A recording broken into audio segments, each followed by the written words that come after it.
گزشتہ کچھ دہائیوں میں دنیا نے ایک حقیقی گلوبل ولیج یا عالمی گاؤں کی حیثیت اختیار کر لی ہے۔ جس سفر میں کچھ عرصہ پہلے تک مہینے اور سال لگتے تھے، آج وہ محدود ہو کر چند گھنٹوں تک رہ گیا ہے۔ انہی عوامل کا ایک اہم مظہر مختلف قومیتوں کے لوگوں کا دوسرے ملکوں کی طرف بڑی تعداد میں ہجرت کرنا بھی ہے۔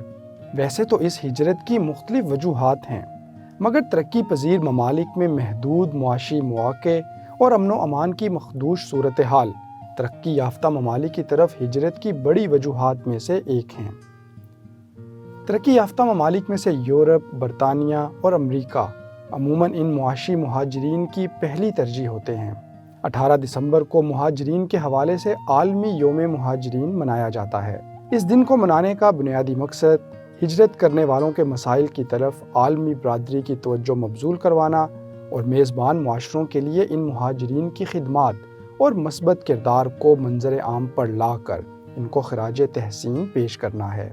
مہاجرین معاشرتی اور معاشی لحاظ سے اپنے میزبان ممالک میں بہت اہم اور مثبت کردار ادا کرتے ہیں، جس کی حال ہی میں ایک مثال کورونا کی وبا کے دوران برطانیہ اور امریکہ میں غیر مقامی ڈاکٹروں کی صف اول میں خدمات ہیں۔ ان میں سے بہت سے ڈاکٹر اپنی پیشہ ورانہ خدمات کی ادائیگی کے دوران اپنی جانوں سے بھی ہاتھ دھو بیٹھے اور انہیں مقامی اور عالمی سطح پر خراج تحسین پیش کیا گیا۔